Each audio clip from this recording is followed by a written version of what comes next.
Stroke, magandang umaga. Uh, Siyempre, nasa bahay tayo at maulan.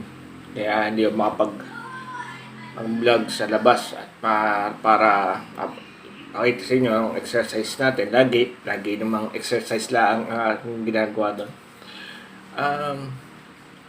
At eto nga, maulan. At kaya dito sa bahay muna. Yung exercise ko naman po kanina ay yung dumbbell natin. Siyempre may dumbbell tayo dito sa bahay na 5 kilos ang bigat. Ay yun po ang aking ginagawa. Tsaka yung may stepper po tayo. Kaya tuloy-tuloy pa rin kahit minsan tinatamad na tayo dahil pero tuloy. Mahirap pag tumigil, lalong naninigas itong affected natin, lalo na itong paa at kamay ko.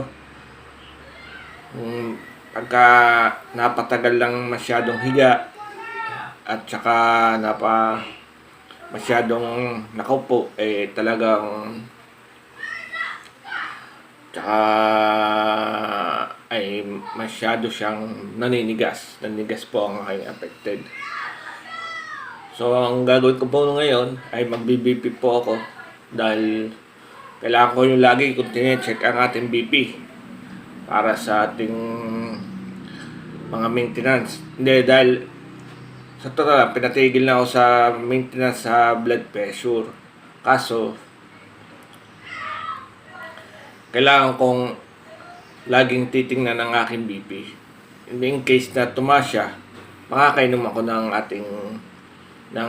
nireseta sa ating gamot katulad ng Losartan yan 50 mg yan po ang pero hindi na po ako nainom niyan pag tumaas lamang po. Yun ang sabi ng doktor, pagka in case na tumaas iinom tayo, kaya hindi po ako nagpapawala niyan. Kaya po syempre yun, ganun nga. So samahan nyo na ako to, mga kapatid dyan, mga ka-stroke dyan. Samahan nyo ako, ako'y mag-BBP na.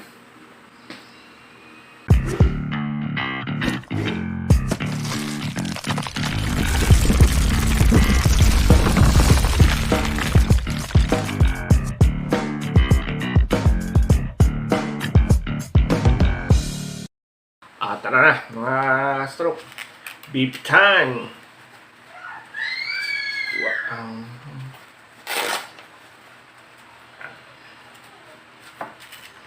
Laging i-check natin ating BP stroke dahil mahirap pagka biglang tumaas. Ako tayo.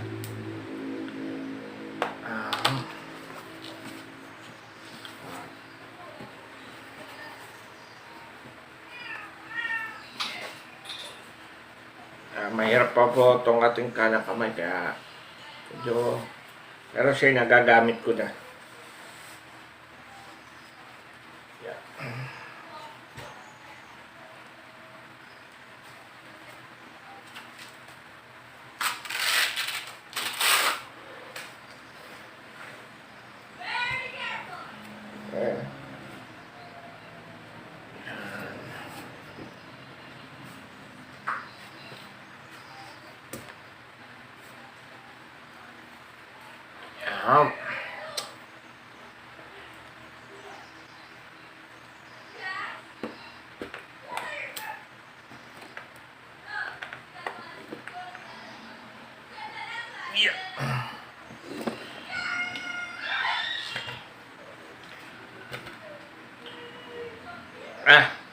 At ating pipinagbubuhayin, then BP time.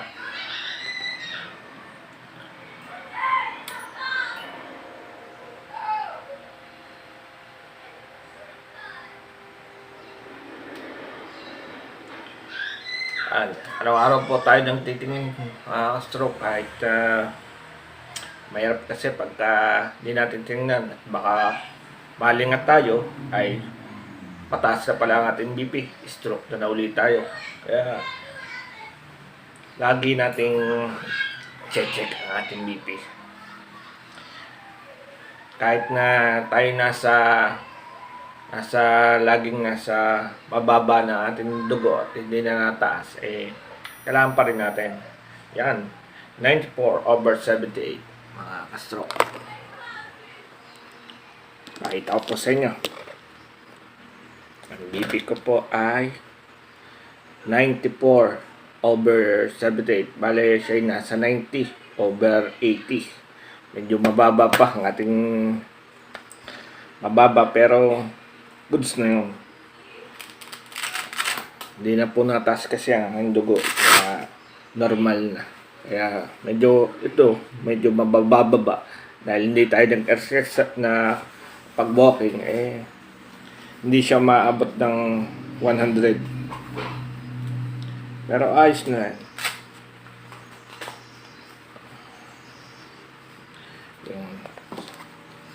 Ganun talaga mga ka-stroke. Talagang ganun ang ating BP. Minsan 110, minsan 100. Pero hindi siya nataas ng 130, 140. Hindi na siya na ganun. Hindi na siya nataas ng ganun. Kaya pinatigil na sa atin ng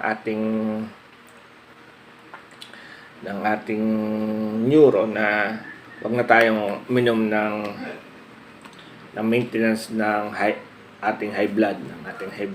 Kaya tinigil ko na. Pero may stock po tayo diyan at hindi po tayo nagpapawala pag in case of emergency po na tumaas ang ating dugo. Dahil minsan na kasi sa yung na-stress tayo, yun, medyo nataas ang ating dugo. At saka yung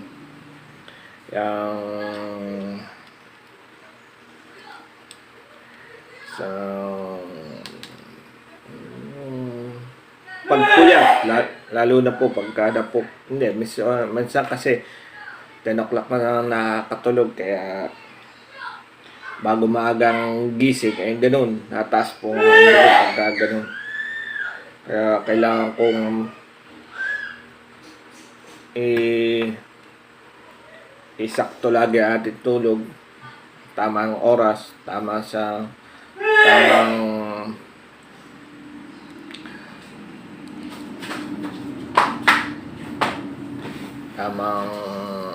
pag-control natin sa pagtulog, dahil mahirap na pagka minsan napupuyat tayo, mahirap talaga. Hindi naman natin sisi natin dahil minsan nga nainip tayo, nanonood tayo sa Netflix. Yan, yun lang ang gawain ko. Panonood, minsan pag-vlog, minsan live naman, pakanta-kanta kahit hindi tayo makakanta. Yun, ganun lang ang ginagawa ko pagka walang ginagawa, pagkatapos na ang ating routine na exercise. Kaya pero ayos na din. Talagang malaki na ang ating po ay pwede po sa battery, pwede pong isaksak sa sa kuryente. Kaya goods na goods ang ating pagpapantingin sa BP.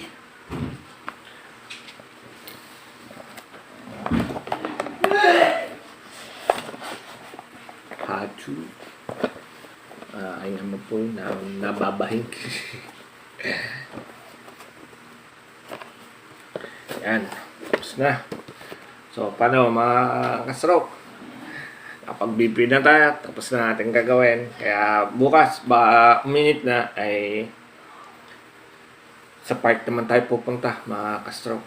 At syempre, shoutout muli sa ating Naima Fun Fitness at mga kapatid dyan sa Planet Sword, sa Team Landing, pinapalangunahan ng Ate Etsme. Shoutout po sa inyong lahat dyan. At syempre sa Team Palarca na gumagabay sa ating stroke, si Kuya Dominic at Ate Maribel. At syempre sa mga ninang ko dyan, sa Ninang Potpot at Ninang Mara, shoutout po sa inyo.